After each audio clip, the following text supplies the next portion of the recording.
Hi, welcome to సరదాగా కాసేపు. Silver screen రేస్లో అతను విన్నర్. అతను డైరెక్ట్ చేసిన సినిమాలు చూసి జనం పండగ చేసుకుంటారు. విజయపదంలో దూసుకుపోతూ ఉన్న ఆ యంగ్ డైరెక్టర్ మరెవరో కాదు, గోపీచంద్ మల్లేని. మరి మనతో ఈ వారం సరదా కబుర్లు చెప్పడానికి మన స్టూడియోకి ఆయన విచ్చేశారు. ఆలస్యం చేయకుండా ఆయనతో మాట్లాడేద్దాం.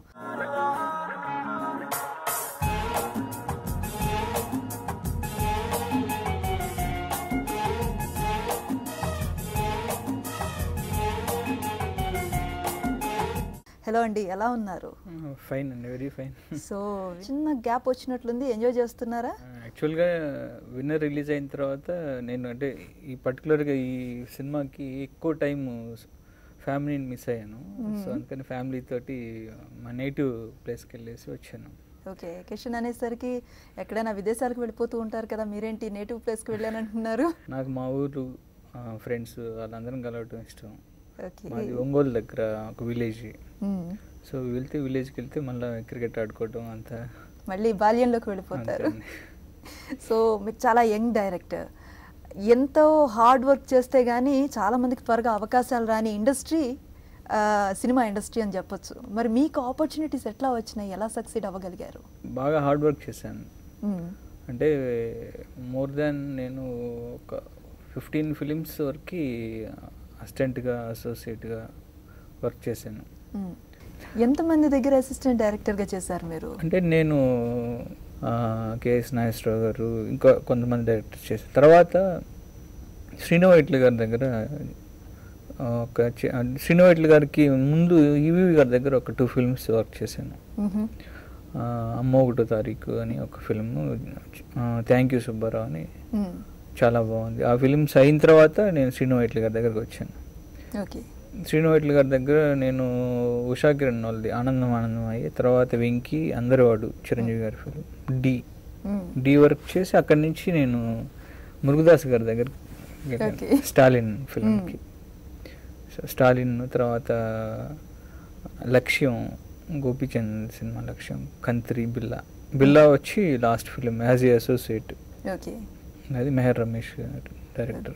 ఓకే, సో ఇంతమంది దగ్గర వర్క్ చేసి ఆ ఎక్స్పీరియన్స్తో ఓ రోజు మీ కళ సాకారం అయిపోయేసరికి ఎట్లా అనిపించింది ఫస్ట్ ఛాన్స్ తీసుకున్నప్పుడు? చాలా, నేను డాన్సీను ఫస్ట్ ఫిలిం, అది మెమరబుల్ ఫిలిం, ఎప్పటికీ అన్ని విధాలుగా మెమరబుల్ ఫిలిం. అంటే ఒక ఫస్ట్ ఫిలిం మనకి, ఆ సినిమా మనకి ఇష్టమైన హీరోతో చేయటం, అది మంచి హిట్ అవటం, డైరెక్టర్గా నాకు మంచి పేరు రావటం, ఇట్స్ మెమరబుల్ నిజంగా.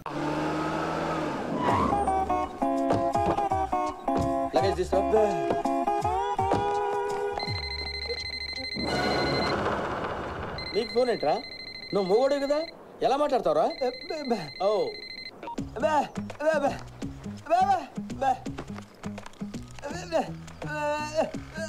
ఓహో, వాడు మాట్లాడితే నీకు వినపడుతుంది అనమాట. ఓకే ఓకే, అవును నువ్వు ఫోన్ చేయాలంటే ఎలా రా? ఏంట్రా? ఓహో,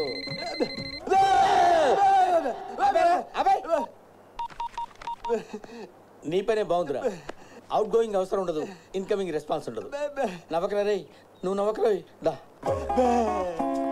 సో మీ మూవీస్ ఒకటి గమనిస్తూ ఉంటే సెన్స్ ఆఫ్ హ్యూమర్కి ఎక్కువ ప్రాధాన్యత ఇస్తూ వెళ్తాయి. ఎందువల్ల, ఎవరి ఇంపాక్ట్ అయినా మీ మీద ఉందా? స్వతహాగానే మీకు కామెడీ లైన్ అంటే ఇంట్రెస్ట్ ఎక్కువ? అంటే బేసిక్గా నా కామెడీ సినిమాలు అంటే బాగా ఇష్టం. నేను ఫ్రీగా ఉన్నా, ఖాళీగా ఉన్నా, ఎప్పుడన్నా బోర్ కొడితే నేను యూట్యూబ్లోకి వెళ్ళిపోయి జంధ్యాల గారి సినిమాలు, ఈవీ గారి సినిమాలు చూసేస్తాను. ఓకే, అంతగా లేదంటే చిన్న కామెడీ బిట్స్ ఏమన్నా ఉంటే అవి చూస్తూ ఉంటాను. పబ్లిక్ ఇప్పుడు వచ్చే వాళ్ళందరూ కూడా ఒక 2 అవర్స్ సినిమాకి వచ్చి హ్యాపీగా నవ్వుకొని వెళ్ళాలి. వాళ్ళకున్న బాధలు, ప్రాబ్లమ్స్, వాళ్ళకున్న టెన్షన్స్ 2.5 hours మర్చిపోగలరు, హ్యాపీగా నవ్వుకొని వెళ్ళాలి. ఇన్నాళ్ళల్లో ఎన్నో మూవీస్ చూసుంటారు కదా, me all time favourite movie ఏంటి? ఆల్ టైమ్ ఫేవరెట్ అంటే నాకు మాయాబజార్ సినిమా చాలా ఇష్టం. ఒక్కొక్క టైంలో ఒక్కొక్క సినిమా ఇష్టం. శివ కూడా చాలాసార్లు చూసాం ఆ టైంలో. ఓకే, తర్వాత ఆ ఒకటి అడుగు నాకు బాగా ఇష్టం. అలానే అహనా పెళ్ళంట.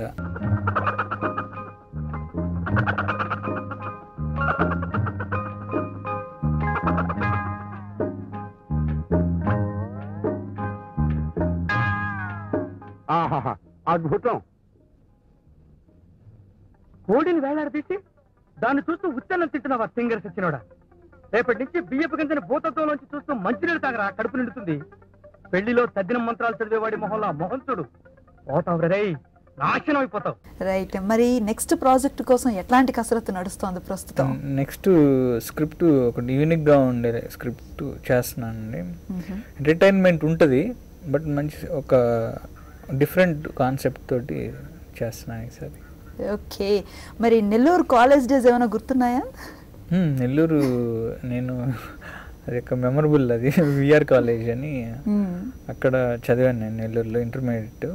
కాలేజ్ మొత్తం ఎలా ఉండేదంటే మనకి ఇయర్ మొత్తంలో ఒక 265 days 275 days కాలేజ్ ఉంటే నేను ఒక 250 days థియేటర్లోనే ఉండేవాడిని. సో ఇంకా మహా అయితే 10 రోజులు వెళ్ళి ఉంటాను. ఫస్ట్ ఇయర్లో 15 రోజులు, సెకండ్ ఇయర్లో అయితే ఒక 20 days వెళ్ళి ఉంటాను. ఎవరు అడిగేవాళ్ళు కదా క్లాసెస్కి అటెండ్ అవ్వట్లేదు ఏంటని? అంటే ఇది వచ్చేసి ఇంటికే ఉన్న ఏమన్నా కాలేజ్కి సంబంధించిన ఏమన్నా వచ్చిన లెటర్లు నేను తీసేసి దాచి పెట్టేసేవాడిని, వెళ్తున్నాను అనుకునేవాళ్ళు. తెలివైన వాళ్ళే. మరి మీతో పాటు సినిమాలకి తిరిగిన ఫ్రెండ్స్ ఏం చేస్తున్నారు? నేను ఒక్కనే వెళ్ళి చూసేవాడిని సినిమా. ఒక 200 films సోలోగా వెళ్తే ఒక 60 films అయితే అలా ఫ్రెండ్స్తో వెళ్ళేవాడిని. ఎక్కువ ఒక్కనే వెళ్ళిపోయి చూస్తూ ఉండేవాడిని. ఓకే. అప్పుడే మీకు ప్లానింగ్ ఉండుంటుందా నేను ఇండస్ట్రీలోకి వెళ్తాను? నేను ఆ టైంలో అనుకోలేదు నేను మూవీస్లోకి వస్తాను, బట్ మూవీ లవర్ని నేను. అదే. సో మూవీ లవర్ కాస్త మూవీ మేకర్గా వచ్చేసారు. మీరు అందంగా కూడా ఉన్నారు, అతిశయోక్తి కాదు కానీ, మరి హీరోగా ఎందుకు అటువైపు వెళ్ళాలి? అందంగా ఉన్నానండి. ఎందుకులేండి, బాగున్నారు. లేదు, నాకు యాక్చువల్గా డైరెక్టర్గా ఉండటమే ఇష్టం. మామూలుగా చేసి చూపిస్తాను తప్పిస్తే మనం యాక్ట్ చేయాలి ఎలా అనేం లేదు. కొంతమంది ఫెమిలియర్ డైరెక్టర్స్ చాలామంది స్క్రీన్ మీదకి వస్తున్నారు ఇప్పుడు. సో అట్లా మీరు ఫర్దర్గా ఏమైనా వచ్చే ఛాన్స్ ఉంటుందా? అనుకోకుండా విన్నర్లో తేజు తోటి ఒక చిన్న సీన్లో యాక్ట్ చేశాను. చాలామంది ఫోన్ చేసి చాలా బాగా చేస్తున్నావు ఇది ఇది అన్నారు. డైరెక్టర్గా నేను ఆ సీన్ నాకు తెలుసు కాబట్టి నేను ఇన్వాల్వ్ అయిపోయి చెప్పాను అంతే. సో అలా ఏదో చిన్నగా కనబడ్డాను తప్పిస్తే. ఓకే. గోపీచంద్ గారితో ఈ గోపీచంద్ గారి మూవీ ఎప్పుడు ఉంటుంది? ఉంటుంది, తప్పకుండా ఉంటుంది. ఇద్దరు ఒంగోలు. చాలా మంది అడుగుతుంటారు నేను ఊరు వెళ్ళినప్పుడల్లా, ఈ గోపీచంద్ ఆ గోపీచంద్ కలిసి ఎప్పుడు చేస్తారు సినిమా అని అడుగుతూ ఉంటారు. పైగా అంటే ఇద్దరు ఒంగోలు ప్రకాశం డిస్టిక్ నుంచి వచ్చాము. సో ఇద్దరు గోపీచంద్లు. సో ఇద్దరు, తను మంచి మాస్ హీరో. సో నువ్వు మాస్ సినిమాలు ఎక్కువ చేస్తావు, సో మీ ఇద్దరు చేస్తే బాగుంటుందని చాలా మంది అడుగుతూ ఉంటారు. మీ మొదటి అటెంప్ట్ ఆయనతోటే చేయాలనుకున్నారని విన్నాం మేము. ఎంతవరకు అనుకున్నాం? యాక్చువల్గా తను అడిగినప్పుడు నేను డాన్స్ కథ గోపీచంద్ చెప్పాను. నేను చెప్పినప్పుడు గోపీచంద్ బాగుంది మనం చేద్దాం అన్నారు. ఆ టైంలో ఏంటంటే కొంచెం తన ప్రాజెక్ట్ లేట్ అవడం, మా ప్రొడ్యూసర్ గారు వేరే ఆ ప్రాజెక్టు స్టార్ట్ అవుతుంది కాబట్టి నువ్వు వేరే హీరోతో చేస్తావు అని అడగటం, అలా రవితేజ గారు లైన్లోకి వచ్చారు. రైట్. మీ మ్యారేజ్ డేట్ February 14th అని February 14th. Is it love marriage or arranged? ఇది అరేంజ్డ్ అండి. అంటే నేను చూసాను తనని, నా మిసెస్ శ్రీ సత్య, తను పెద్దమ్మ గుడి దగ్గర చూశాను. ఫస్ట్ చూసి అమ్మాయి బాగుంది ఎలా అని తర్వాత ఎంక్వైరీ చేసి కొంచెం ఫాలో అప్ చేస్తే తెలిసింది ఏంటంటే తను BBM చదువుతుంది ఇక్కడ హైదరాబాద్లో. సో వాళ్ళు ఏలూరు అని తెలిసింది. సో ఏలూరులో వాళ్ళు ఉన్నారు అంటే ఎలా అని చెప్పి మా బాబాయ్ వచ్చి శ్రీరామ్ గారు అని, ఆయన నెల్లూరు నుంచి వరంగల్ హైదరాబాద్కి వచ్చారు. అప్పుడు హైదరాబాద్లో ఈనాడులో చేశారు, జ్యోతిలో చేశారు, NTVలో. సో రిపోర్టర్గానే ఉన్నారు. సో వాళ్ళందరికీ స్టేట్ వైడ్ అందరు రిపోర్టర్లు ఉంటారు, అందరు తెలుసు కాబట్టి ఇట్లా ఏలూరులో ఉన్నారు, ఇలా వాళ్ళ ఫాదర్ ఇదంట అంటే మా బాబాయ్ అక్కడ ఉన్న రిపోర్టర్కి కాల్ చేసి డైరెక్ట్గా ఇంటికి వెళ్ళిపోయారు వాళ్ళు రిపోర్టర్స్. మీ అమ్మాయిని మా డైరెక్టర్ గోపీచంద్ చూసారంటే చేసుకుంటారంటే వాళ్ళ షాక్. వాళ్ళ ఫాదర్ సంబంధాలు వస్తాయని తెలుసు కానీ ఇలా వస్తాయని ఎవరు ఊహించరు కదా. సినిమా వాళ్ళంటే ఫస్ట్ కొంచెం భయపడ్డారు వాళ్ళు. తర్వాత LVR గారు అని డిస్ట్రిబ్యూషన్ చేస్తారు, ఆయన లీడింగ్ డిస్ట్రిబ్యూటర్ అక్కడ కూడా, ఇప్పుడు కూడా ప్రజెంట్ నా సినిమాలు కూడా చేస్తున్నారు చాలా. సో ఆయన వాళ్ళు ఎంక్వైరీ చేస్తే అబ్బాయికి ఇవ్వండి అంటే అలా మొత్తం మీద మొత్తానికి మీ పెళ్లి అయ్యింది. పెళ్లి February 14th. అది కూడా మీ మిస్సెస్ వెర్షన్ ఏం వినలేదా? ఆవిడ ఇష్టాలకి ఏం ఇంపార్టెన్స్ లేదా? చూసిన తర్వాత 2 సార్లు మాట్లాడిన తర్వాతే కదా పేరు ఏంటి అని తెలుసుకుంటాం. ఓకే, డీటెయిల్స్ తెలుసుకుంది తన నుంచేనా? తన నుంచే, వేరే వాళ్ళ నుంచి కాదు. ఓకే, ఇది నేను ఈ కంటెంట్ మిస్ అయ్యాను. సో ఆవిడ ఎలా చూస్తారు ప్రొఫెషనల్ గా? మీరు చాలా బిజీ కదా, మీ టైమింగ్స్ అవి తను అర్థం చేసుకుంటారు. ఫస్ట్ కొంచెం ఏంటి అసలు టోటల్గా 24 hours. ఇంకా పెళ్ళైన నాకు మ్యారేజ్ అయింది కరెక్ట్గా February 14th. నేను February 9th వరకు షూటింగ్ చేశాను.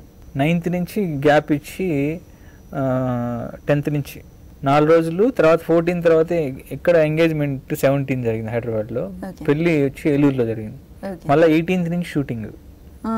సో ఈ 8 days పెళ్ళికి కేటాయించింది నేను.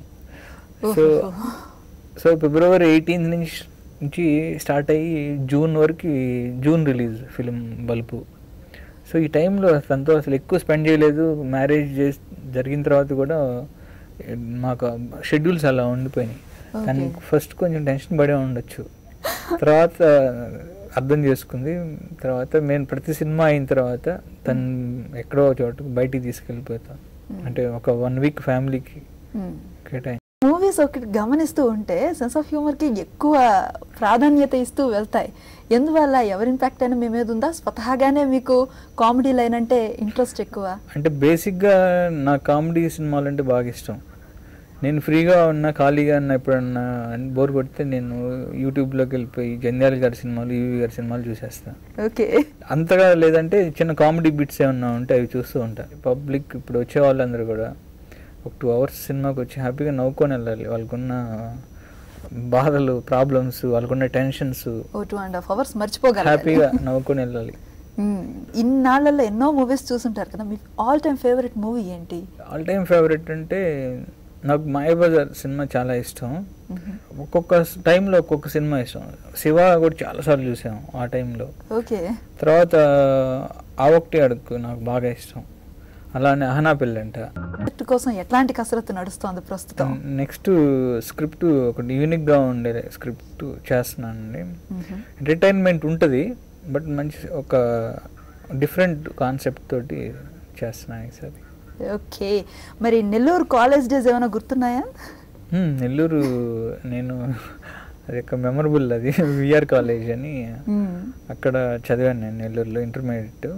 కాలేజ్ మొత్తం ఎలా ఉండేదంటే మనకి ఇయర్ మొత్తంలో ఒక 265 days 275 days కాలేజ్ ఉంటే నేను ఒక 250 days థియేటర్లోనే ఉండేవాడిని. సో ఇంకా మహా అయితే ఒక 10 రోజులు వెళ్ళి ఉంటాను. ఫస్ట్ ఇయర్లో 15 రోజులు, సెకండ్ ఇయర్లో అయితే ఒక 20 days వెళ్ళి ఉంటాను. ఎవరు అడిగేవాళ్ళు కదా క్లాసెస్కి అటెండ్ అవ్వట్లేదు ఏంటని? అంటే ఇది వచ్చేసి ఇంటికే ఉన్న ఏమన్నా కాలేజ్కి సంబంధించిన ఏమన్నా వచ్చిన లెటర్లు నేను తీసేసి దాచి పెట్టేసేవాడిని, వెళ్తున్నాను అనుకునేవాళ్ళు. తెలివైన వాళ్ళే. మరి మీతో పాటు సినిమాలకి తిరిగిన ఫ్రెండ్స్ ఏం చేస్తున్నారు? నేను ఒక్కనే వెళ్ళి చూసేవాడిని సినిమా. ఒక 200 films సోలోగా వెళ్తే ఒక 60 films అయితే అలా ఫ్రెండ్స్తో వెళ్ళేవాడిని. ఎక్కువ ఒక్కనే వెళ్ళిపోయి చూస్తూ ఉండేవాడిని. ఓకే, అప్పుడే మీకు ప్లానింగ్ ఉండుంటుందా నేను ఇండస్ట్రీలోకి వెళ్తాను? నేను ఆ టైంలో అనుకోలేదు నేను మూవీస్లోకి వస్తాను, బట్ మూవీ లవర్ని నేను. అదే, సో మూవీ లవర్ కాస్త మూవీ మేకర్గా వచ్చేసారు. మీరు అందంగా కూడా ఉన్నారు, అతిశయోక్తి కాదు కానీ, మరి హీరోగా ఎందుకు అటువైపు వెళ్ళాలి? అందంగా ఉన్నానండి. ఎందుకులేండి, బాగున్నారు. లేదు, నాకు యాక్చువల్గా డైరెక్టర్గా ఉండటమే ఇష్టం. మామూలుగా చేసి చూపిస్తాను తప్పిస్తే మనం యాక్ట్ చేయాలి ఎలా అనేం లేదు. కొంతమంది ఫెమిలియర్ డైరెక్టర్స్ చాలామంది స్క్రీన్ మీదకి వస్తున్నారు ఇప్పుడు. సో అట్లా మీరు ఫర్దర్గా ఏమైనా వచ్చే ఛాన్స్ ఉంటుందా? అనుకోకుండా విన్నర్లో తేజు తోటి ఒక చిన్న సీన్లో యాక్ట్ చేశాను. చాలామంది ఫోన్ చేసి చాలా బాగా చేస్తున్నావు ఇది ఇది అన్నారు. డైరెక్టర్గా నేను ఆ సీన్ నాకు తెలుసు కాబట్టి నేను ఇన్వాల్వ్ అయిపోయి చెప్పాను అంతే. సో అలా ఏదో చిన్నగా కనబడ్డాను తప్పిస్తే. ఓకే, గోపీచంద్ గారితో ఈ గోపీచంద్ గారి మూవీ ఎప్పుడు ఉంటుంది? ఉంటుంది, తప్పకుండా ఉంటుంది. ఇద్దరు ఒంగోలు వాళ్ళు. చాలామంది అడుగుతుంటారు నేను ఊరు వెళ్ళినప్పుడల్లా, ఈ గోపీచంద్ ఆ గోపీచంద్ కలిసి ఎప్పుడు చేస్తారు సినిమా అని అడుగుతూ ఉంటారు. పైగా అంటే ఇద్దరు ఒంగోలు ప్రకాశం డిస్టిక్ నుంచి వచ్చాము. సో ఇద్దరు గోపీచంద్లు. సో ఇద్దరు, తను మంచి మాస్ హీరో. సో నువ్వు మాస్ సినిమాలు ఎక్కువ చేస్తావు, సో మీ ఇద్దరు చేస్తే బాగుంటుందని చాలా మంది అడుగుతూ ఉంటారు. మీ మొదటి అటెంప్ట్ ఆయనతోటే చేయాలనుకున్నారని విన్నాం మేము, ఎంతవరకు అనుకున్నాం. యాక్చువల్గా తను అడిగినప్పుడు నేను డాన్సీ నువ్వు కథ గోపీచంద్కి చెప్పాను. నేను చెప్పినప్పుడు గోపీచంద్ బాగుంది మనం చేద్దాం అన్నారు. ఆ టైంలో ఏంటంటే కొంచెం తన ప్రాజెక్ట్ లేట్ అవడం, మా ప్రొడ్యూసర్ గారు వేరే ఆ ప్రాజెక్టు స్టార్ట్ అవుతుంది కాబట్టి నువ్వు వేరే హీరోతో చేస్తావు అన్నట్టు, అలా రవితేజ గారు లైన్లోకి వచ్చారు. రైట్. మీ మ్యారేజ్ డేట్ February 14th అని February 14th. Is it love marriage or arranged? ఇది అరేంజ్డ్ అండి. అంటే నేను చూసాను తనని, నా మిసెస్ శ్రీ సత్య, తను పెద్దమ్మ గుడి దగ్గర చూశాను. ఫస్ట్ చూసి అమ్మాయి బాగుంది ఎలా అని తర్వాత ఎంక్వైరీ చేసి కొంచెం ఫాలో అప్ చేస్తే తెలిసింది ఏంటంటే తను BBM చదువుతుంది ఇక్కడ హైదరాబాద్లో. సో వాళ్ళు ఏలూరు అని తెలిసింది. సో ఏలూరులో వాళ్ళు ఉన్నారు అంటే ఎలా అని చెప్పి మా బాబాయ్ వచ్చి శ్రీరామ్ గారు అని, ఆయన నెల్లూరు నుంచి వరంగల్ హైదరాబాద్కి వచ్చారు. అప్పుడు హైదరాబాద్లో ఈనాడులో చేశారు, జ్యోతిలో చేశారు, NTVలో. సో రిపోర్టర్గానే ఉన్నారు. సో వాళ్ళందరికీ స్టేట్ వైడ్ అందరు రిపోర్టర్లు ఉంటారు, అందరు తెలుసు కాబట్టి ఇట్లా ఏలూరులో ఉన్నారు, ఇలా వాళ్ళ ఫాదర్ ఇదంట అంటే మా బాబాయ్ అక్కడ ఉన్న రిపోర్టర్కి కాల్ చేసి డైరెక్ట్గా ఇంటికి వెళ్ళిపోయారు వాళ్ళు రిపోర్టర్స్. మీ అమ్మాయి మా డైరెక్టర్ గోపీచంద్ చూసారంటే చేసుకుంటారంటే వాళ్ళ షాక్, వాళ్ళ ఫాదర్ మదర్. సంబంధాలు వస్తాయని తెలుసు కానీ ఇలా వస్తాయని ఎవరు ఊహించరు కదా. సినిమా వాళ్ళంటే ఫస్ట్ కొంచెం భయపడ్డారు వాళ్ళు. తర్వాత LVR గారు అని డిస్ట్రిబ్యూషన్ చేస్తారు, ఆయన లీడింగ్ డిస్ట్రిబ్యూటర్ అక్కడ కూడా, ఇప్పుడు కూడా ప్రజెంట్ నా సినిమాలు కూడా చేస్తున్నారు చాలా. సో ఆయన వాళ్ళు ఎంక్వైరీ చేస్తే అబ్బాయికి ఇవ్వండి అంటే అలా మొత్తం మీద మొత్తానికి మీ పెళ్లి అయ్యింది. పెళ్లి February 14th. అది కూడా మీ మిస్సెస్ వెర్షన్ ఏం వినలేదా? ఆవిడ ఇష్టాలకి ఏం ఇంపార్టెన్స్ లేదా? చూసిన తర్వాత 2 సార్లు మాట్లాడిన తర్వాతే కదా పేరు ఏంటి అని తెలుసుకుంటాం. ఓకే, డీటెయిల్స్ తెలుసుకుంది తన నుంచేనా? వేరే వాళ్ళ నుంచి కాదు. ఓకే, ఇది నేను ఈ కంటెంట్ మిస్ అయ్యాను. సో ఆవిడ ఎలా చూస్తారు? ప్రొఫెషనల్ గా మీరు చాలా బిజీ కదా, మీ టైమింగ్స్ అవి తను అర్థం చేసుకుంది. ఫస్ట్ కొంచెం ఏంటి అసలు టోటల్గా 24 hours. ఇంకా పెళ్ళైన నాకు మ్యారేజ్ అయింది కరెక్ట్గా February 14th. నేను February 9th వరకు షూటింగ్ చేశాను. 9th నుంచి గ్యాప్ ఇచ్చి 10th నుంచి 4 రోజులు, తర్వాత 14 తర్వాత ఇక్కడ ఎంగేజ్మెంట్ 17 జరిగింది హైదరాబాద్లో, పెళ్ళి వచ్చి ఏలూరులో జరిగింది. మళ్ళీ 18th నుంచి షూటింగ్. సో ఈ 8 days పెళ్ళికి కేటాయించింది నేను. సో February 18th నుంచి స్టార్ట్ అయ్యి జూన్ వరకు, June release film bulb. So ఈ టైంలో తనతో అసలు ఎక్కువ స్పెండ్ చేయలేదు. మ్యారేజ్ జరిగిన తర్వాత కూడా మాకు షెడ్యూల్స్ అలా ఉండిపోయినాయి. కానీ ఫస్ట్ కొంచెం టెన్షన్ పడే ఉండొచ్చు, తర్వాత అర్థం చేసుకుంది. తర్వాత నేను ప్రతి సినిమా అయిన తర్వాత తను ఎక్కడో చోటు బయటికి తీసుకెళ్ళిపోతాను, అంటే ఒక 1 week ఫ్యామిలీకి కేటాయించి. డైరెక్టర్స్కే కాకుండా రైటర్స్కి కూడా చక్కటి ప్రోత్సాహం ఇస్తారని విన్నాం.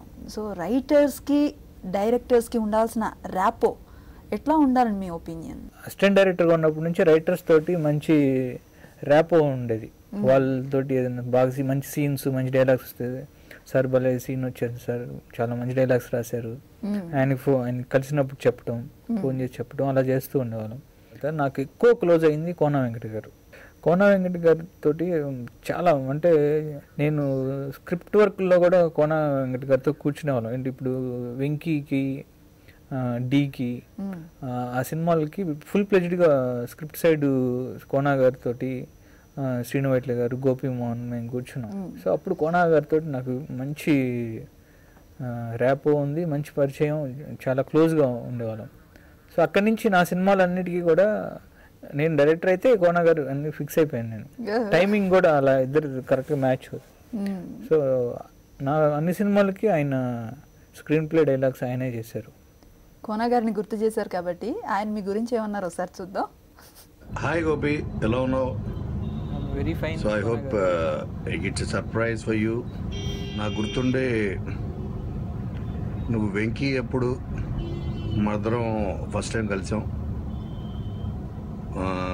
నువ్వు అసోసియేట్ డైరెక్టర్గా, నేను దానికి రైటర్గా. ఫస్ట్ టైం నేను సీను వైట్లతో కలిసి పనిచేసిన ఫస్ట్ ఫిల్మ్లో మనందరం కలిసాం. అప్పుడు ఎలా ఉన్నావు, ఇప్పటికి అలాగే ఉన్నావు. నీ బాడీ వెయిట్ కానీ హెడ్ వెయిట్ కానీ 2 పెరగలేదు. ఆ విషయానికి నేను చాలా హ్యాపీ. నీ ఫస్ట్ ఫిల్మ్ దగ్గర నుంచి నీ డాన్ సీన్ దగ్గర నుంచి మొన్న మనవడు వరకు వచ్చి బల్బు వరకు అఫ్కోర్స్ ది విన్నర్ సినిమా చేయలేకపోయాను. సో నువ్వు చేసిన ప్రతి ఫిలింలో we were together and I hope ఫ్యూచర్లో కూడా మనం ఇంకా కలిసి ప్రాజెక్టులు చేస్తాం. అంటే నిజంగానే స్వీట్ సర్ప్రైజ్ అండి. ఆయన అంటే నాకు పెద్దమ్మ గుడిలో సత్య చూసిన దగ్గర నుంచి తెలుసు ఆయనకి. సో నా లైఫ్లో చాలా ఇన్సిడెంట్లకి ఆయన ప్రత్యక్ష సాక్షి.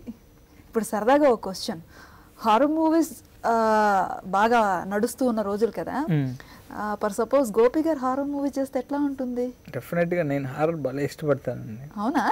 హారర్లో కూడా విపరీతమైన కామెడీ తీసుకురావచ్చు. ఓకే, హారర్ విత్ కామెడీ ఉంటుందా గోపి గారు చేస్తే? డెఫినెట్గా భయపెట్టి నవ్వించేయాలి. మిమ్మల్ని భయపెట్టి నవ్వించిన సినిమా ఏదైనా ఉందా? అంటే భయపెట్టిన సినిమా ఉంది కంజూరింగ్. అది ఆ తర్వాత నేను నెల్లూరులో ఉన్నప్పుడు థియేటర్లో చూసేటప్పుడు ఈవిల్ డెడ్ చూశాను. అసలు షేక్ ఆడిపోయాం. నమ్ముతారా దయ్యాలు ఉన్నాయా లేవా అన్న కాన్సెప్ట్ ని? దీని మీద నేను మొన్న ఊరు వెళ్ళినప్పుడు ఫ్రెండ్స్ తోటి, ఇప్పుడు వెళ్ళి వచ్చాను కదా, ఒక రోజల్లా మా టాపిక్ దయ్యాల మీదే. అయ్యో బాబోయ్. అక్కడ మా ఊర్లో దెయ్యం యాప్ చెట్టు ఉందని, తర్వాత నేను మా ఉన్న ఫ్రెండ్స్లో ఒకటి నేను కొరుగు దెయ్యం చూశానని, ఇలా రకరకాలు చెప్తూ ఉంటే దాని మీద ఒక టాపిక్ అంతా చెప్పిన తర్వాత మేము డిస్కస్ చేసిన తర్వాత ఒక 4 days బ్యాకే మా ఊర్లోనే చేపల చెరువులు అవి ఉంటాయి. మా ఇంటి దగ్గర నుంచి వెళ్ళాలంటే కార్ వెళ్ళదు. సో ఫ్రెండ్స్ అందరం కలిసి బైక్లో వెళ్తా ఉన్నాం. నాకు మధ్యలో చిన్న పని నుండి ఇంకో ఫ్రెండ్ ఆపాను, మిగతా వాళ్ళ ఫ్రెండ్స్ అందరూ వెళ్ళిపోయారు. ఆ చేపల చెరువుల దగ్గర ఒక 5 kilometers లోపల ఊర్లో నుంచి వెనక్కి శ్మశానం దాటేసి, తర్వాత ఆ దెయ్యం యాప్ చెట్టు అంటారు కదా, అది దాటేసి అక్కడికి వెళ్ళాలి.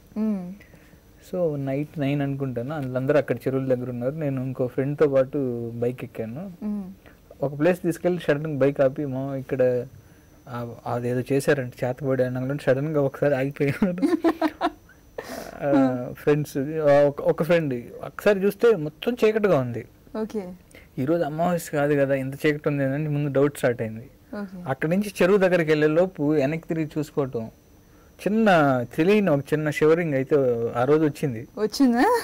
అదే అంతసేపు అంటే దాని గురించి ఒక 2-3 రోజులు డిస్కషను, ఆ చెట్టు గురించి, దాని గురించి, దీని గురించి అవన్నీ మాట్లాడుకోవటంతో తెలియకుండా మన ఫీలింగ్స్ అవి ఆడియన్స్ నాకు అనిపించింది. అప్పుడు వాళ్ళందరినీ అంత ఇన్వాల్వ్ చేసి తీసుకెళ్తే హారర్ సినిమా చాలా బాగా వర్కౌట్ అవుతుంది. ఎప్పుడు తెస్తారండి హారర్ మూవీని? అంటే జనరల్గా ఎక్కువ పర్సెంటేజ్ నుండి హారర్ మూవీ ఇష్టపడతారు, భయపడుతూ కూడా చూస్తుంటారు. వాళ్ళు భయపడుతూ కూడా మధ్యలో మిస్ అవ్వకూడదు చెయ్యడ్డం పెట్టుకుని ఆ గ్యాప్ లో చూస్తూ దాంకొని చూస్తూ ఉంటారు. సో హారర్ అది ఒక డిఫరెంట్ జానర్, కానీ దాంట్లో ఎంజాయ్ చేస్తే మూమెంట్స్ ఉంటాయి. చేస్తాను డెఫినెట్గా ఎప్పుడో ఒక రోజు. ప్లీజ్ తప్పకుండా చేయండి. మేము ఆ మూవీని కూడా చూసి ఎంజాయ్ చేయాలి. డెఫినెట్గా మీ మూవీ అంటే కామెడీ లైన్ కూడా ఉంటుంది కాబట్టి ఖచ్చితంగా పీక్స్లో ఉంటుందని ఎక్స్పెక్ట్ చేయగలం. ఓకే, ఇంకో గెస్ట్ కూడా మాట్లాడారు, వారేమన్నారు ఇప్పుడు చూద్దాం. Hi Gopi, how are you? I wish you all the best. So అనుకోకుండా కలవటం జరిగింది. మనం అంటే నువ్వు కోఆర్డినేటర్గా, నేను యాక్టర్గా కలిసాం బిల్లా సినిమా కాడి నుంచి. సో నీ డైరెక్షన్లో డాన్ సీనీలో నాకు అద్భుతమైన వేషం ఇచ్చావు. అలాగే బాడీగార్డ్, బల్పు, ఇప్పుడు విన్నర్. సో అద్భుతంగా నీ కెరియర్ని మలుచుకుంటున్నాం. So Gopi, all the best. Thank you. చాలా షార్ట్ అండ్ స్వీట్గా చెప్పేశారు అలీ గారు. అలీ గారు నాకు బాగా ఇష్టమైన కమెడియన్, అంటే ఆర్టిస్ట్. ఆయన దగ్గర అన్నీ అంటే నవరసాలు పండించగలరు ఆయన. ఎమోషనల్ సీన్స్ కూడా, అంటే అలీ గారు పర్సనల్గా కూడా నాకు బాగా ఇష్టం అండి. అంటే అలా అటాచ్ అవుతారు అలీ గారు. సూపర్. ఇన్ని చిత్రాల్లో వర్క్ చేశారు కదా, మీకు ఎప్పుడైనా మర్చిపోలేని సంఘటన ఉందా ఆన్ ఫీల్డ్? అంటే ఎలాంటి ఇన్సిడెంట్ అంటారు? లైక్ ఫనీ ఇన్సిడెంట్ కానివ్వండి. అంటే నాకు మెమరబుల్ అంటే, నేను స్టాలిన్కి వర్క్ చేస్తున్నప్పుడు సడన్గా ఒకరోజు అరవింద్ గారు కూడా వచ్చారు లొకేషన్కి. మేనేజర్ వచ్చి చిరంజీవి గారు మోహన్ అంటారు, ఆయన వచ్చి సడన్గా అరవింద్ గారు పిలుస్తున్నారు మేము అంటే లోపలికి వెళ్ళాను. క్యారవాన్లో ఉన్నారు. లోపలికి వెళ్ళంలోనే అరవింద్ గారు చిరంజీవి గారు ఉన్నారు. హ్యాపీ బర్త్డే అని చెప్పి వాచ్ గిఫ్ట్ ఇచ్చారు. నిజంగా మెమరబుల్ అది. అప్పుడు నేను అసోసియేట్ డైరెక్టర్ని. సో చిరంజీవి గారు వాచ్ ఇచ్చి చాలా తక్కువ మందికే ఇచ్చాను నేను వాచ్. ఈ రోజు నుంచి టైం బాగుంటుంది అని చెప్పి ఆయన వాచ్ పెట్టారు. సో అది లైఫ్లో మెమరబుల్ మూమెంట్. మోస్ట్ పలానా హీరోతో చేయాలి అనే డ్రీమ్ స్టార్స్ ఎవరైనా ఉన్నారా? నాకంటే పవర్ స్టార్ పవన్ కళ్యాణ్ గారితో చేయాలని బాగా ఇష్టం అండి. తర్వాత ఎన్టీఆర్ తోటి. ఎన్టీఆర్ డైలాగ్ డెలివరీ అది ఎక్స్ట్రాడినరీ ఉంటుంది. సో అలా అంటే అందరు హీరోలతో చేయాలంటుంది. పర్టికులర్గా వీళ్ళిద్దరితోటి చేయాలని ఎప్పటి నుంచో అనుకుంటూ ఉండేవాళ్ళు. నేను ఫస్ట్ ఫిల్మ్ చేసినప్పటి నుంచి కూడా పవన్ కళ్యాణ్ గారితో చేద్దామని ఒక ఇది ఉండేది. అలానే అంటే అలా అని చెప్పి ప్రభాస్ బిర్లా చేశాను నేను ప్రభాస్ గారితో. సో తనకి కూడా డాన్స్ సీన్ కథ చెప్పాను నేను. బిర్లా షూటింగ్ జరుగుతున్నప్పుడు మలేషియాలో చేజ్ చేస్తూ ఉన్నాం. పెద్ద చేజ్ అది బిర్లాలో. చాలా ఒక 1 వీక్ చేసాం. హోటల్ నుంచి రోజు ప్రభాస్ గారు కార్లో, స్పోర్ట్స్ కార్లో ఉండేది, ఫెరారీ కార్, రెడ్ కార్. నేను ఎక్కి కూర్చుంటే ఆయన డ్రైవ్ చేస్తూ లొకేషన్కి వెళ్ళేవాళ్ళం. ఒక 3-4 డేస్ అలా కంటిన్యూగా వెళ్తున్నప్పుడు మంచి ర్యాప్ ఉన్నప్పుడు మధ్యలో చెప్పేశాను కదా. అయితే ఆయన చాలా వినేసి చాలా బాగుంది, చాలా జోవియల్గా కత్రినా కైఫ్, దీపికా పదుకునేని ఇద్దరిని హీరోయిన్లు పెడితే చేస్తా అన్నారు. ఇద్దరు హీరోయిన్లు ఉన్నారు కాబట్టి దాంట్లో అంటే ఊరికనే జోవియల్గా బాగుంది గోపి, చాలా బాగుంది చేస్తాను అని. అంటే ఆయన ముందు ఫస్ట్ ఒక హీరో పాజిటివ్గా రియాక్ట్ అయిన ఫస్ట్ హీరో నా కథకి ప్రభాస్ గారు. ప్రభాస్ గారు సూపర్ అండి మనిషి. అంటే నేను చెప్పిన వెరీ గుడ్ హ్యూమన్ బీయింగ్స్లో శ్రీహరి గారు, ప్రభాస్ గారు ఇలా చాలా తక్కువ మంది నాకు ఇష్టమైన వాళ్ళు ఉన్నారు. మీకోసం కొన్ని పిక్స్ కలెక్ట్ చేసాం, మీతో పాటు చూసి మేము కూడా ఎంజాయ్ చేద్దామని. ఒకసారి వాటిపైన కూడా లుక్ చేద్దాం. ఎవరది? చిన్నప్పుడు గోపి. దేనికో బాగా ఏడుస్తున్నట్టున్నారు, మారం చేస్తున్నట్టున్నారు. మారం చేస్తున్నారా, చూస్తున్నారా? ఏడుస్తుంటే నిలబెట్టినట్టున్నారు. మీ వాచ్ గిఫ్ట్. మరీ బక్కగా ఉన్నారండి. తర్వాత పెరిగాను కదా కొంచెం వెయిట్. ఏ సందర్భం అంటే? ఇది మ్యూజిక్ విన్నర్కి మ్యూజిక్ సిట్టింగ్స్ స్టార్ట్ అయినప్పుడు మృగదాస్ గారు వచ్చారు పూజకి. ఓకే. సో ఆ రోజు ఓకే. రవితేజ గారు. ఇద్దరు అన్నదమ్ములా ఉన్నారు చూడటానికి. ఆ ముక్కు, హెయిర్ స్టైల్. చాలా మంది అడుగుతూ ఉంటారు రవి గారు బ్రదర్సా అని. ఆయన మిమ్మల్ని అంత ఆరాధనగా చూస్తుంటే మీరేంటి కోపంగా చూస్తున్నారు? ఈ పిక్ బాగుంది, కొంచెం డిఫరెంట్ గా ఉన్నారు. పండగ చేసుకో మ్యూజిక్ సిట్టింగ్స్. ఆయన ఏంటి ఆయన పైన బలప్రయోగం చేస్తున్నట్టున్నారు. ట్యూన్ ఒకటి ఇచ్చి ఓకే చేసుకోండి అంటే నొక్కేస్తున్నా.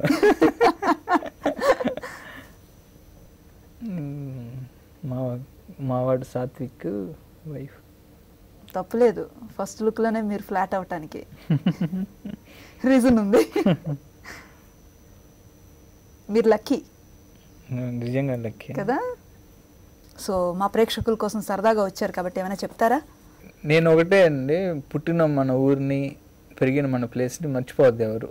నేను నా లైఫ్లో నేను ఎక్కువ ఎంజాయ్గా అంటే పుట్టిన ప్లేసు, పెరిగిన ఫ్రెండ్స్, తర్వాత ఆ సరౌండింగ్స్ని మర్చిపోకుండా నేను ఎక్కువ ఎంజాయ్ చేసేది ఈ స్ట్రెస్ నుంచి అన్నిటి నుంచి బయటికి వెళ్ళేది మా ఊరు వెళ్ళినప్పుడు. అలానే మనం పుట్టిన ఊరు, మన జన్మభూమిని మర్చిపోవద్దు ఎవరు. మీరు పట్టుకుంటున్న ప్రతి పని కూడా నిర్విఘ్నంగా దిగ్విజయంగా జరగాలని మనస్ఫూర్తిగా కోరుకుంటూ wish you all the best. Thank you very much.